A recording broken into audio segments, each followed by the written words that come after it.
창세기 35장 16절부터 29절까지의 말씀입니다. 그들이 베델에서 길을 떠나 에브라스에 이르기까지 얼마간 거리를 둔 곳에서 라헬이 해산하게 되어 심히 고생하여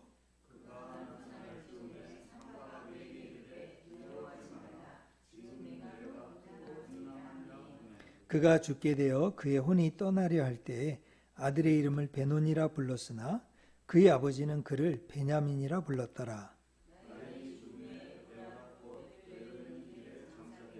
야곱이 라헬의 묘에 비를 세웠더니 지금까지 라헬의 묘비라 일컫더라.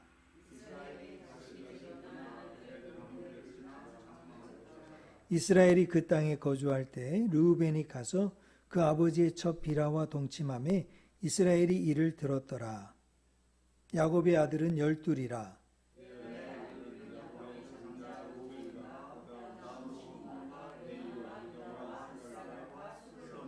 라헬의 아들들은 요셉과 베냐민이며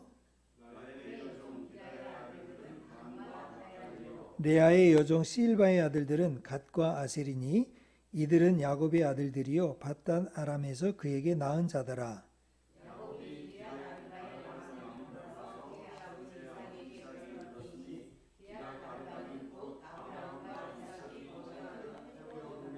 이삭의 나이가 180세라. 늙어 기운이 다함에 죽어 자기 열째에게로 돌아가니 그의 아들 에서와 야곱이 그를 장사하였더라. 아멘. 오늘 본문은 이제 주일날 설교하기가 상당히 쉽지 않은 본문이, 이런 본문이 나오면 한 주간 내내 머리를 그냥 붙잡고 고민을 많이 합니다. 사실 주일날 설교를 하나님이 축복하신 메시지만 다 일생 동안 설교해도 아마 일생 동안 설교를 못할 거예요. 그래서 이제 본문에 좋은 본문, 좋은 말씀을 골라서 설교하는 게 참 좋은데, 이렇게 창세기 말씀 묵상을 따라서 우리가 쭉 설교하는 이유는 뭐냐면, 이제 목회자나 우리 듣는 분들이 너무 편식을 하면 안 되겠다. 이게 딱 하나님의 말씀인데, 창세기부터 계시록까지.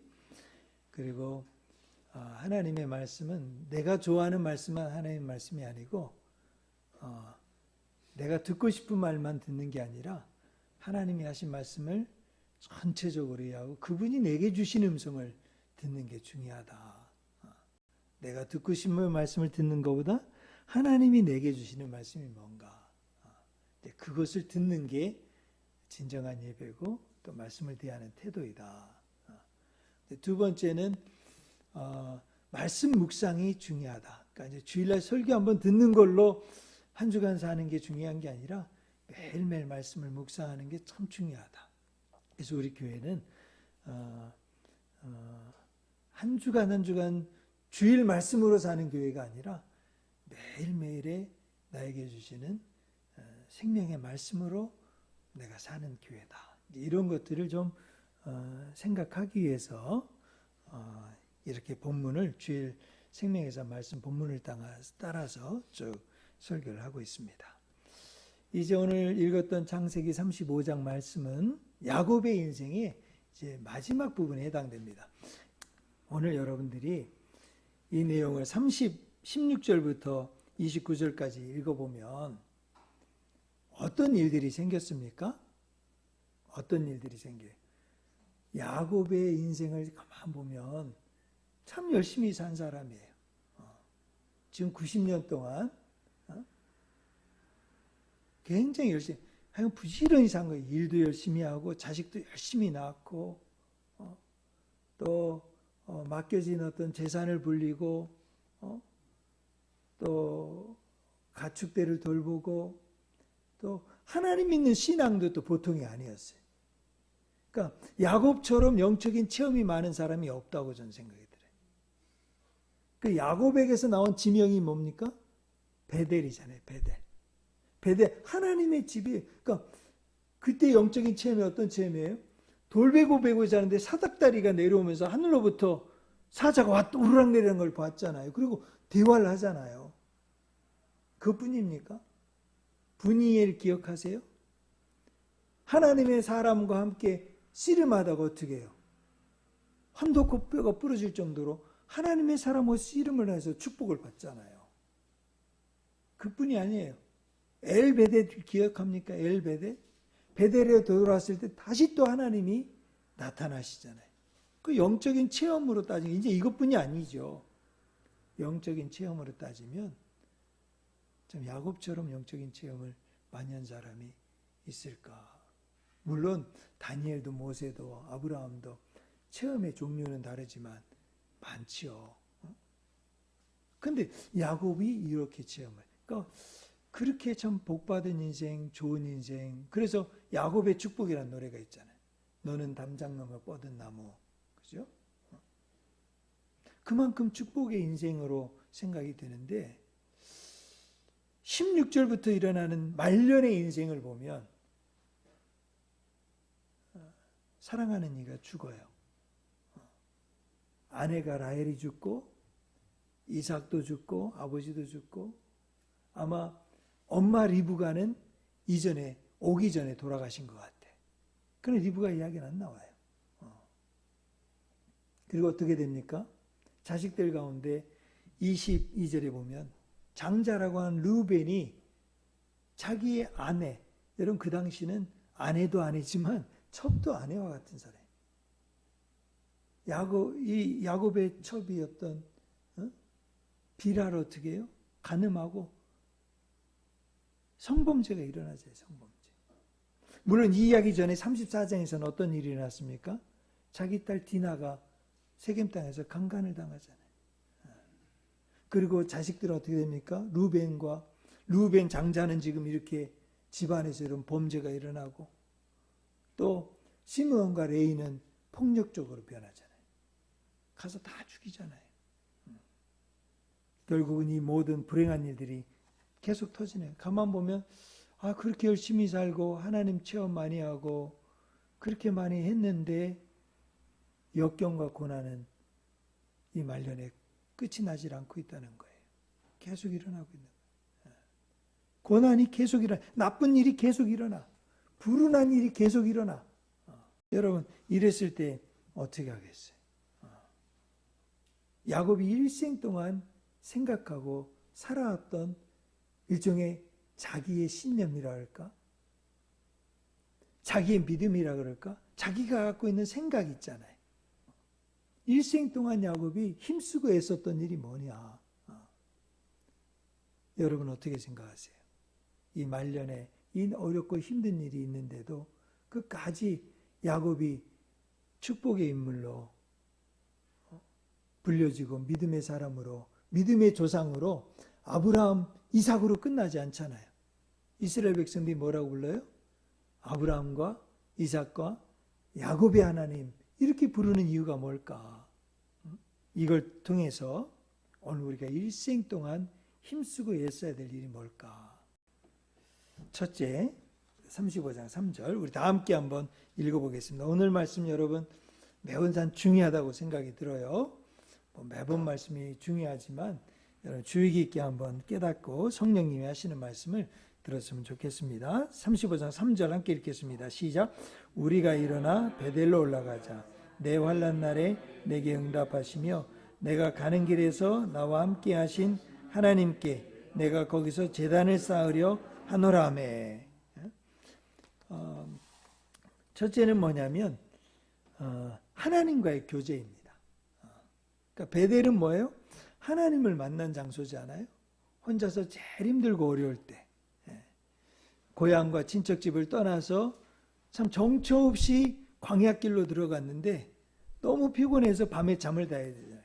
1000km가 떨어진 데를 가다 보면은 하루에 뭐 한 20km, 30km 간다고 하면 며칠 걸렸겠어요? 얼마나 오래 걸렸겠습니까? 그던 어느 날 장소에서 돌을 베고 자는데 그곳에서 하나님과의 교제가 일어난 거죠.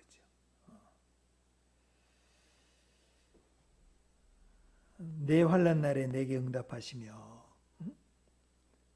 환난과 역경이 계속될 때 우리가 일생 동안 힘쓰고 애쓰는 게 뭘까? 그게 바로 예배 생활이라는 거죠.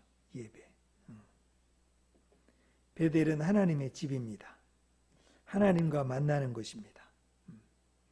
하나님의 집, 하나님을 만나는 곳. 그곳에서 어떻게 해요? 힘을 얻는 거죠. 소망을 발견하는 거죠. 일생 동안. 그래서 다시 하란에서 벌고 돌아왔을 때 다시 간 곳이 베델이잖아요. 다시 간 곳이 베델. 사랑하는 우리 믿음의 형제자매 여러분, 하나님의 집이 어디입니까? 우리는 보이는 성전, 교회당, 일주일에 한 번 가서 내가 예배드리면 나 그걸로 예배드렸다. 그것이 진정한 예배일까요?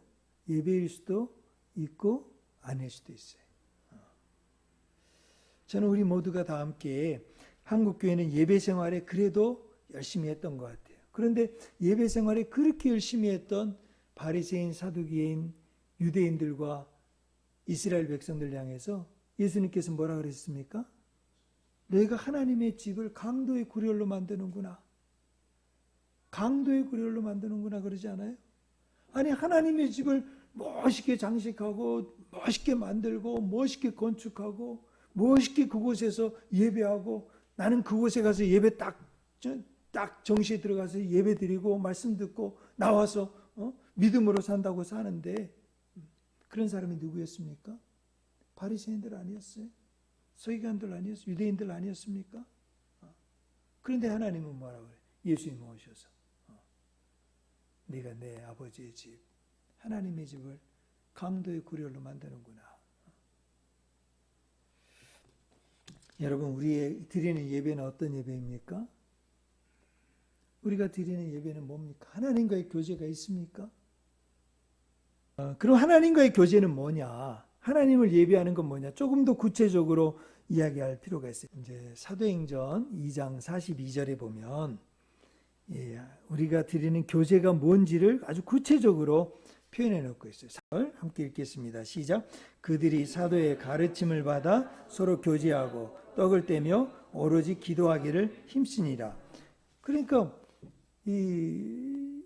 이제 성경 본문마다 예배에 대한 내용들을 이야기 나오지만 중요한 게 예배의 컨텐츠죠. 예배가 뭘 담고 있느냐라는 거죠. 첫째는 뭡니까? 첫째, 가르침을 받고 사도의 가르침이에요. 그러니까 예배는 복잡하게 형식 지금 뭐 사도신조 쪼개어서 시작 10시에 시작을 해서 딱 11시에 1시간에 끝나는 게 아니에요. 중요한 게 뭐예요? 그 내용이 뭐냐는 거죠. 첫째는 가르침이에요. 가르침. 성경을 배우고 성경 말씀을 읽고 성경에서 말하는 하나님을 만난 사람들의 이야기인 성경을 가르치는 일이에요. 가르치는. 그러니까 가르치는 일이 분방 공부하는 게 아니고 설교가 따로 있어서 설교는 세상에서 하는 이야기를 하고 세상의 뭐 인생 법칙을 막 이런 게 아니고 성경을 가르치는 일이에요. 성경을 가르치는. 그게 예배였다는 거죠. 그럼 여러분 가르치는데 몇 분 정도 걸릴까요? 여러분 가르치는데 몇 분이면 가르칠 수 있을까요? 물론 10분도 가르칠 수 있고 20분도 가르칠 수 있고 30분도 가르칠 수 있고 다 가르칠 수 있죠. 유대교에서는 예배 드릴 때 초대교회에서는 아주 오래 했는가 봐요. 그럼 여러분들이 생각할 때 우리 교회 예배는 몇 분이면 될까요? 몇 분 동안 가르치면 될까요? 딱 1시간으로 생각하는 분들이 계세요. 예배는 1시간이다. 여러분 생각 어떠세요? 여러분 유치원에서 1시간 수업 시간이 몇 분인 줄 아세요? 초등학교는 몇 분인지 아세요? 초등학교 1시간 수업 시간이 지금 몇 분인지 아세요? 지금 모르죠, 우리. 1시간 수업 시간이 40분이래요. 중학교는 45분, 고등학교는 50분, 대학교는 90분 정도, 70분에서 90분. 그게 1시간 수업 시간이래요, 1시간.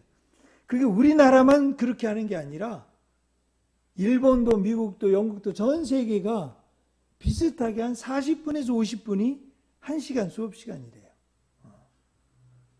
그 정도 교육을 하고 가르치기 그러니까 정하고 가르치는 게 몇 분이다 그게 아니라 적어도 한 가지 주제나 무슨 내용을 가지고 이야기할 때는 그 정도 시간은 들여야 뭐가 이렇게 정리가 되고 정리가 된다는 거죠. 가르쳐진다는 거죠. 개념이 잡힌다는 거죠. 제가 이 말씀을 드리냐면 예배를 드리고 할 때 여러분 딱 시간에 10시 반에 시작했으니까 11시 반에 끝나고 여러분이 정하고 목사가 정하고 누가 정하는 시간에 얽매이지 마십시오. 중요한 거는 1시간을 하느냐 10분을 하느냐 중요한 게 아니라 성경의 가르침을 내가 잘 듣고 배웠느냐가 중요합니다. 깨달았느냐가 중요합니다. 내가 좀 오늘 예배 시간에 들어와서 줌 딱 켜놓고 오늘 예배 드렸다. 목사님 내가 설교도 내가 은혜 받았다. 그리고 나서 어떻게 하자는 겁니까? 나가면서 듣고 끝나면서 지금 잊어버리고 잃어버리고 다 없어지면 아무것도 아닌데. 그래서 첫째는 이 사도의 가르침. 두 번째는 뭡니까? 서로 교제하는 거. 서로 교제하는 거는요, 여러분, 이상하다. 예배는 하나님을 향해서 드리는 거 하나님만 바라보면 되지. 나 하나님께 예배했어. 이걸로 끝나는 게 아니라는 거죠. 예배는 성도가 하나님의 가족이 되고 하나님의 자녀가 되고 형제 자매가 되고 공동체가 되는 교제가 그 안에 있다는 거죠. 그게 예배. 그러니까 진정한 예배는 어떻게 합니까? 함께 공동체가 되고 서로 교제하는 예배. 여러분 오해하지 마세요. 줌으로 우리가 예배를 드리는 거 어쩔 수 없어 지금 드리는 형편이죠. 또 이 시대가 여러 가지 복잡다단한 환경과 상에서 줌으로도 드릴 수 있고 영상으로 드릴 수 있고 다 드릴 수 있어요. 그런데 줌이냐 영상이냐 대미행을 떠나서 서로 얼굴과 얼굴을 보고 교제하는 거예요. 나만 예배드려 나만 하나님 잘 믿고 하나님 예배드리면 되겠다. 이게 아니고 모이는 사람들은 서로서로를 따뜻하게 형제와 자매로 여기고 서로서로를 오는 사람 가는 사람을 내 가족처럼 내 집을 드나드는 것을 하나님의 집에 하나님의 가족과 우리 하나님의 형제 자매인데 오고 가는 사람이 목사만 혼자 인사하고 목사만 하냐고 목사만 오고 가는 사람들 챙기는 게 아니라 우리 모두가 서로 교제하는 거예요. 서로가 형제 자매가 되고. 세 번째, 떡을 떼며 밥을 먹어야 된다. 밥을 먹어. 가족이란 밥을 같이 먹는 사람입니다. 예배를 드리고 나서 여러분 가정교회마다 밥을 같이 먹는 거예요. 가족들이 떡을 떼고 같이 나누는 거죠. 네 번째, 기도하는 거예요. 예배 때 가지고 올 게 있는데 그게 뭡니까? 기도 제목입니다. 그러니까 여러분 유일하게 여러분들이 예배 때 함께 목사가 준비하고 설교하고 인도하고 다 해도 여러분 다 참여하지만 여러분이 유일하게 할 수 있는 게 있는데 그게 뭔지 아세요? 기도예요. 기도. 함께 기도합니다. 회개 기도합니다. 개인적으로 감사 기도합니다. 공동체로 합심해서 기도합니다. 합심해서 기도하고 같이 기도하는데 기도할 제목이 없어요. 한번 생각해 보세요. 이건 너무 안타까운 일이죠. 기도할 게 없다는 것은 예배할 일이 없다는 것과 똑같습니다. 그런데 오늘 우리가 드리는 모든 예배가 하나님과의 기지, 야곱이 붙잡고 있었던 예배. 야곱이 그렇게 실패하고 낙심 중에 있고 어렵고 힘든 일을 가지고 그렇게 있었지만 그가 진실하게 가졌던 건 뭐예요? 하나님 앞에 기도할 제목들을 가지고 나서 하나님 이렇게 도와주십시오. 이렇게 인도해 주십시오. 이렇게 구합니다. 여러분 그 간절한 소망을 가지고 하나님 앞에 매달렸다는 거죠. 오늘 우리 가정마다 인생마다 잃어버린 게 있다면 간절한 마음의 기도가 잃어버려진 거죠. 혹시 이 기도를 가지고 나갈 때 그것이 참된 예배입니다. 저는 야곱이 일생 동안 힘쓰고 애썼던 게 베델로 올라가자. 하나님을 예배하는 마음을 붙잡고 살았다는 거죠. 두 번째, 야곱이 일생 동안 힘썼던 건 뭡니까? 그가 일생 동안 기도했던 제목은 뭘까요? 오늘 말씀을 보면 라헬이 자식을 낳다가 죽어요. 그죠? 임신을 하고 애를 낳는 일은 죽음을 생각하는 일이에요. 아이를 낳기 위해서 죽어요. 부모는 자식을 위해서 죽을 마음이 돼 있는 거예요. 야곱이 일생 동안 애썼던 거는 자식이 잘 되게 하는 마음을 가졌던 거예요. 자식이 잘 됐으면 좋겠다. 일생 동안 우리가 힘쓰고 애써야 될 일이 뭡니까? 자식이 잘 됐으면 좋겠다. 그래서 돈 버는 거 아닙니까? 그래서 애들을 어찌하든지 도와주려고 하는 거 아닌가요? 야곱 개인의 인생을 봐보세요. 야곱이 자기 자식이 있었어요. 근데 그 자식들이 어떻게 됩니까? 점점 폭력적이 돼요. 루벤은 지금 완전히 딴 길로 가고 있어요. 자기 지금 부인을 비라를 지금 강간해서 성범죄가 일어나고 있는 거예요. 근데 이를 알고 있어요. 10절에 보면 알고 있어요. 심히 놀랍게 여기고 지금 두려워하고 알고 있어요. 그러나 그 다음에 어떻게 돼요? 12명의 아들들의 이름이 나와요. 여러분 아마 야곱이 딸 디나, 또 르벤, 시몬, 레위 자식들의 이런 일들을 쭉 보면서 야곱이 어떻게 했을 것 같아요? 얼마나 비통했을까? 얼마나 가슴 아파했을까? 자식들이 저렇게 되는 걸 보면서 얼마나 슬퍼했겠어요? 우리에게 힘든 거는 내가 아픈 것도 아픈 거지만 자식이 아플 때 더 힘들지 않습니까? 내가 도와줄 힘이 없고 능력이 안 됐을 때 얼마나 괴롭고 가슴 저립니까? 여러분 자식을 위해 비통한 마음으로 아파하고 괴로워하는 야곱의 모습이 바로 12명의 이름들에 나와 있는 거예요. 12명의 이름을 이 자리에 루벤이 이어서 바로 적어놓은 거는 그냥 야곱의 아들들이 이렇습니다라고 적어놓은 게 아니라 앞으로 야곱의 아들들 가운데 일어날 비통한 일들이 창세기 37장 8장 요셉의 이야기를 통해서 나타나요. 형제들 간의 불화, 형제들 간의 다툼. 여러분 자식들이 싸웁니다. 이것처럼 괴롭고 힘든 일이 없어요. 그래서 오늘 이 야곱의 아들들을 보면서 야곱이 라헬이 힘쓰고 애쓰는 것을 보면서 일생 동안 애쓰고 힘쓴 게 뭘까? 자식을 잘 되게 만드는 일. 그 일을 위해서 평생 동안 기도했겠죠.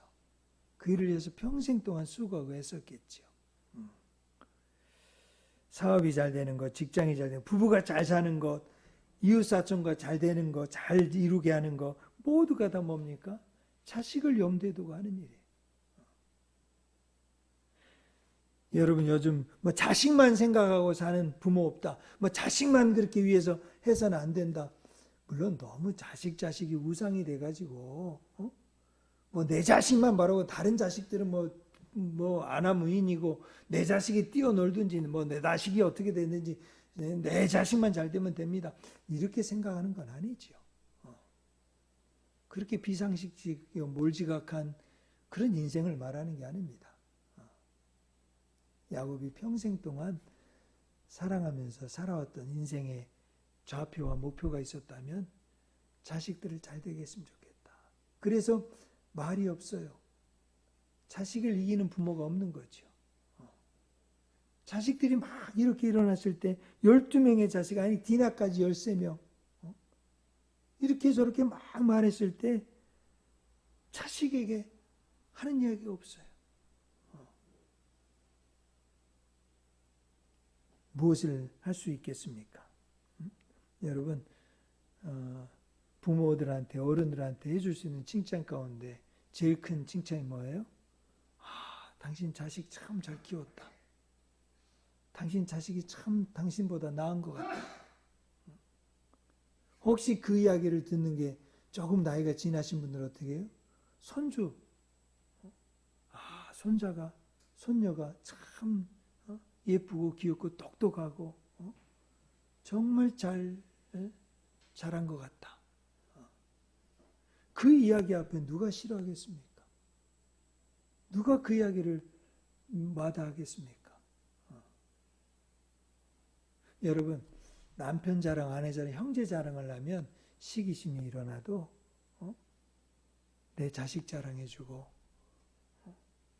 내 손주 자랑해주는 거는 시기심이 일어나질 않아. 야곱이 일생 동안 애썼던 거, 힘썼던 거. 여러분, 우리가 이 세상에 사는 일이 있다면 뭐겠어요? 하나님 잘 믿고 예배 잘 드리고, 그리고 어떻게 해요? 우리 자식 잘 되게 만드는 일. 그 일을 위해서 열심히 사는 겁니다. 세 번째, 이제 드디어 이 이야기가 끝나면서 27절부터 29절에 보면 이삭이 죽어요. 이삭이 죽으면서 결국 어디로 갑니까? 야곱이 어디로 이르러요? 자, 하란에서 출발해서 1000km를 나온 다음에 세겜에 머물렀다가 이리저리 방황했다가 마지막에 이삭이 살던 곳으로 갑니다. 이삭은 어디에 살고 있었어요? 헤브론에 살고 있어요. 헤브론에 살고 있었던 그곳은 누가 살았던 곳입니까? 아브라함이 살았던 곳이에요. 아브라함이 살았고 이삭이 살았고 그곳에서 죽고 매장지가 있던 곳이 헤브론이에요. 헤브론. 그래서 결국 야곱이 기럇 아르바, 곧 아브라함과 이삭이 거류하던 헤브론에 도착을 해요.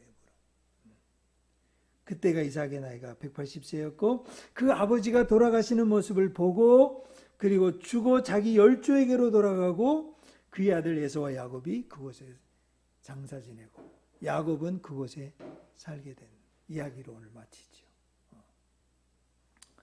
우리 사랑하는 미션교회 성도님 여러분, 일생 동안 여러분 힘써야 될 일이 뭡니까? 헤브론, 고향으로 돌아가는 겁니다.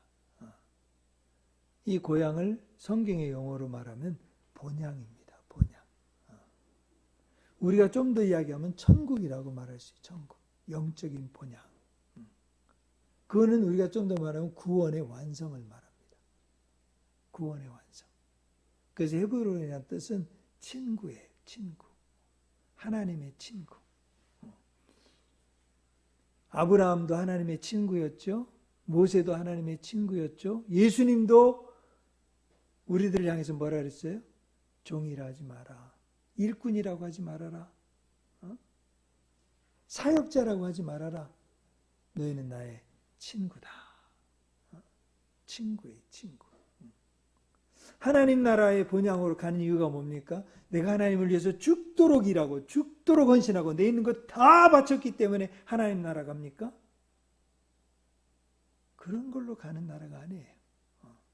하나님이 나를 친구로 여겨주셔서 넌 내 친구잖아. 넌 나의 사랑하는 자녀잖아. 그러니까 야곱이 일생 동안 다니면서 어떻게 살았냐면 여기 보면 16절에도 길을 떠나 그러죠? 16절 아니죠? 16절에 길을 떠나 그 다음에 19절에 길에 장사되었고 남편 아내를 라헬을 잃고서 길에서 장사됐어요. 20절에도 또 길을 떠나 이스라엘은 야곱이죠. 길을 떠나 그리고 또 27절에 마므레로 가서 그리고 여기서 머무르지 않아요. 결국은 또 길을 떠납니다. 37장에 길을 떠나고 또 마지막 46장 7장에 애굽으로 길을 떠나잖아요. 사실 고향이나 본향은 애굽도 아니고 헤브론도 아니고 바단 아람도 아니고 세겜도 아니고 베델도 아니에요. 본향은 어디입니까? 하나님을 만나는 그날이지요. 비록 애굽에서 눈을 감지만 그는 영원한 본향을 사모하면서 살았던 사람이에요. 이게 바로 일생 동안 살아가는 야곱의 소망이었던 거지요. 사랑하는 우리 미션교회 성도님 여러분, 우리도 길을 떠납니다. 어느 곳에 머물지 어디로 떠나갈지 우리는 알 수 없어요. 사는 집을 내 집 내 명의로 되어 있다고 그곳에 영원히 사는 것은 아닙니다. 언젠가 그 집에서 편안히 지내시다가 우리는 이 세상을 떠날 때가 있어요. 일생 동안 야곱은 이 세상에서 자식도 낳고 많이 낳았죠. 돈도 벌었죠. 가축대도 엄청나게 모았죠. 재산도 부유하게 했죠. 자식들을 위해서 일생 동안 수고하고 애를 썼죠. 잘한 겁니다. 그러나 더 잘한 것은 영원한 본향의 주님을 만날 날을 사모하며 살았다는 거죠. 그게 바로 야곱의 인생이에요. 우리가 일생 동안 무엇을 위해서 애쓰겠습니까? 저는 우리에게 적용을 해보면 일생 동안 본향을 사모하면서 살아가는 사람은 어떤 사람일까? 이런 마음을 가지면 어떨까 싶어요. 저 사람이 천국 가서 만났으면 좋겠다. 그러니까 천국 가서 만났으면 좋겠다는 마음을 갖는 게 뭐예요? 구원의 복음을 전하는 거거든. 우리 아버지가 천국 가서 꼭 다시 만났으면 좋겠다. 그러면 그 사람은 행복한 사람이에요. 그 일생이 복된 사람이에요. 내 남편하고 천국 가서 꼭 만났으면 좋겠다 하는 사람은 정말 잘 산 사람이에요. 내 자식들도 꼭 천국 가서 만났으면 좋겠다 하고서 그 자식이 예수 믿기 위해서 눈물 흘리는 인생을 살았다면 잘 산 사람이에요. 오래전에는 그런 사람이 많았어요. 병원에 계시고 아파 계시고 자식이 안 믿고 교회에 떠나가 있고 이렇게 방황하면 목사님 얘를 위해서 좀 만나주세요. 기도해 주세요. 우리 아버지 한번 꼭 가서 기도 한번 해주세요. 복음 한번 전해주세요. 물론 이제 요즘은 코로나 때문에 이제 뭐 이게 핑계가 되는지 합리적인 이유가 되는지 모르지만 그런 분이 참 그래서 눈물로 기도하는 분들이 많았어요. 왜? 저 사람 내가 구원시켜서 천국 가면 좋겠다. 그런데 그런 마음들이 없어졌어요. 남편을 위해서 기도하는 아내의 눈물이 메말라가고 있어요. 자식을 향한 부모의 눈물이 멈춰져 가고 있어요. 부모의 구원을 향한 애달픈 마음이 사라지고 있어요. 이제 이게 왜 그럴까? 이제 소망이 점점 약해지고 있는 거죠. 우리 믿음이 약해지고 있는 거죠. 이 세상에서 삶이 너무 현세적이고 물질적이고 이 세상에서 삶으로 너무 우리가 지금 머물러 있는 거죠. 사랑하는 우리 미션교회 성도님 여러분, 우리 일생 동안 이제 살아가고 애쓰는 야곱이 얼마나 참 이처럼 복잡다단한 인생. 그러니까 본인도 바로 앞에서 고백하잖아요. 내가 참 험악한 인생을 온갖 역경, 그러니까 공중전, 해상전, 지상전, 내 이 세상에 볼 거 안 볼 거 다 보고 왔습니다. 그렇게 고백하잖아요. 그러면서도 그 마음속에 아브라함의 하나님, 이삭의 하나님을 끝까지 바라보고 있었던 거예요. 그러니까 열조에게로 돌아가고 헤브론에 돌아가고 마지막 그도 그 믿음을 지키고 끝까지 살았기에 야곱의 하나님으로 아브라함의 하나님, 이삭의 하나님, 야곱이 딱 빠지는 게 아니라 야곱의 하나님으로 고백되잖아요. 우리 인생을 우리 끝까지 일생 동안 힘쓰고 애써야 될 일들을 잘 붙잡고 우리 살아가는 우리 미션교회 성도님들 되시기를 주 예수의 이름으로 축복합니다.